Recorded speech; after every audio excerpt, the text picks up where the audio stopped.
I'm BB Lynch from My Point TV in Hove, England. You might not know this, but September 14th to September 20th is World Childless Week, and I wanted to talk about the stigma and challenges the childless face. I don't have children, and not having children is easily the worst thing that's happened to me.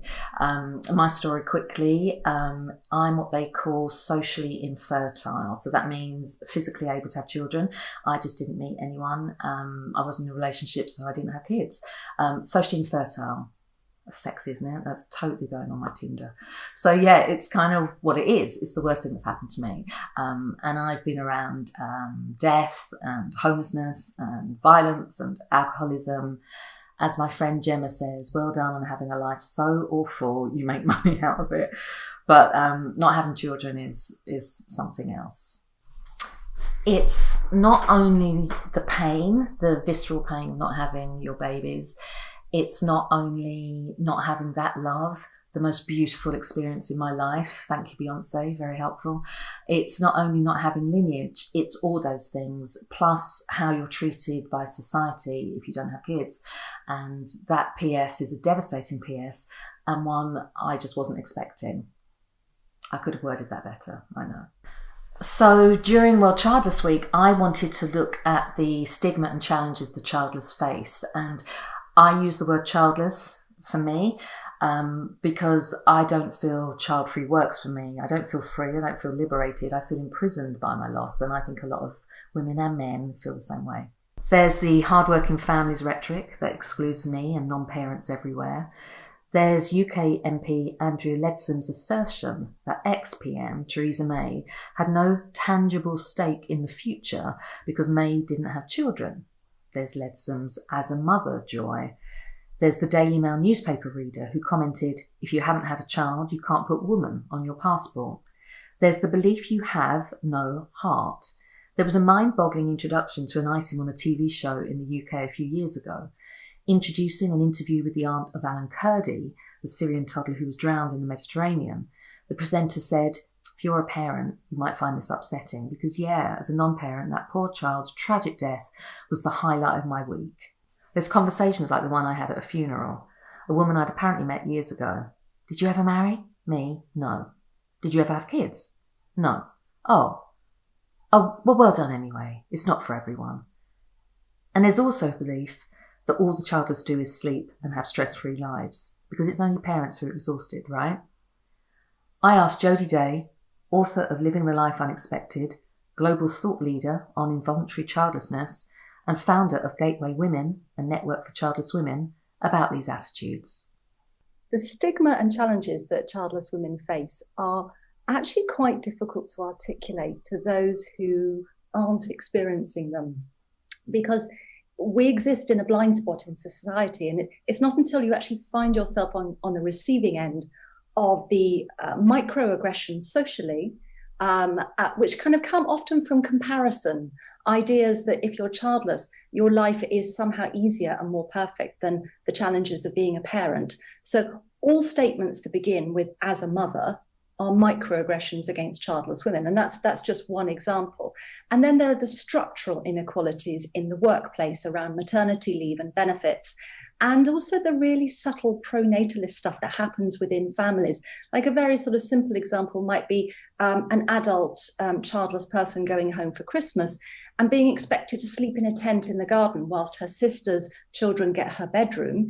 And yet if she kind of protests that this is kind of really not okay, instead of the integral unfairness of that being recognised, she's seen as being sensitive. So it's happening on all kinds of levels: social, personal, economic, political, structural. It's all underpinned by this thing called pronatalism, which is a systemic prejudice against people without children. I think at its core, it comes from patriarchy.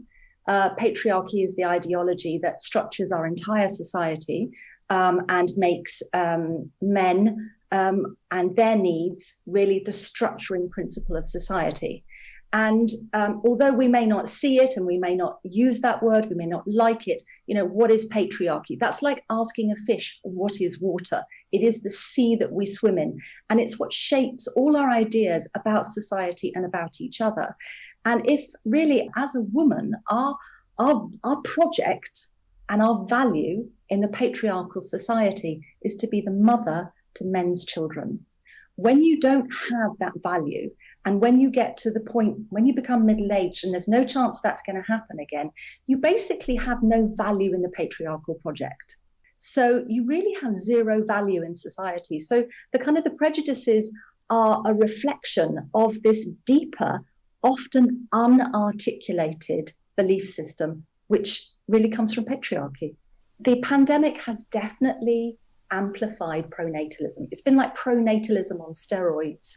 I think when we're under stress as human beings, and when we're exhausted from thinking and solving problems and dealing with new challenges, which is what we're all dealing with right now in the pandemic, we tend to fall back on kind of belief systems.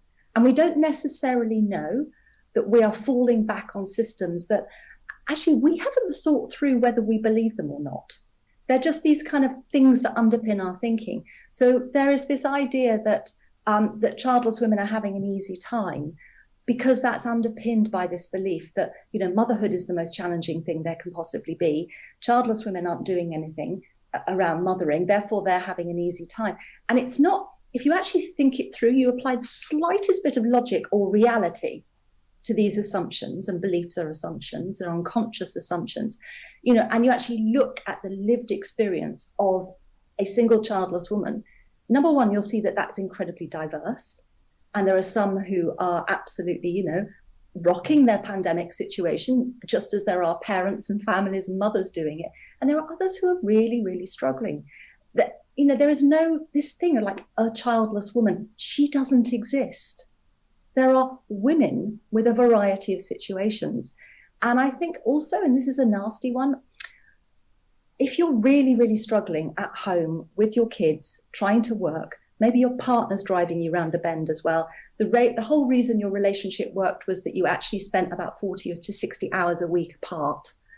And you're now in a place, the situation for parents in this situation, it is really rough.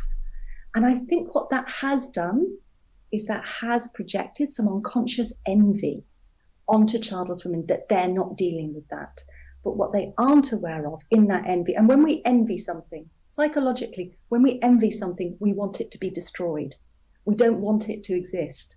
So it's like it's just a kind of an unconscious mechanism. Think, I want that, I can't have it, therefore it must be destroyed.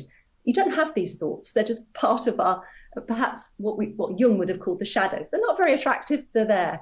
So I think there's this desire to shoot down childless women, not listen to us when we say what our struggles are. Because there is unfortunately an awful lot of mummy martyring, whereby, as a mother, my problems are the only problems that matter.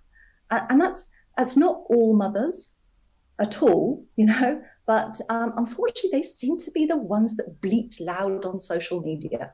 So let me give you some statistics. I mean, one in 3 pregnancies ends in miscarriage. 1 in 5 women is reaching 45 without having had children. And what is often not known about that statistic is 90% of those women, it's not by choice. The child-free by choice movement, which is growing apace, is still a very small percentage of the number of people, and that's men and women, who arrive at midlife without children. And the number of people without children, that's childless and child-free around the world, is going up.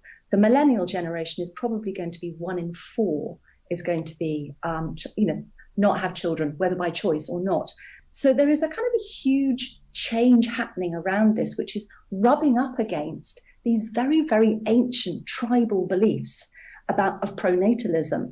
And I think we're really seeing some clashes around that. But just as we're starting to maybe talk about other structural forms of inequality, finally, like racism, I think the time has come to talk about pronatalism, because it's holding an awful lot of brilliant women back.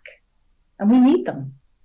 It's all a bit depressing, isn't it? But a piece came out in The Lancet saying that the population across the world is shrinking dramatically.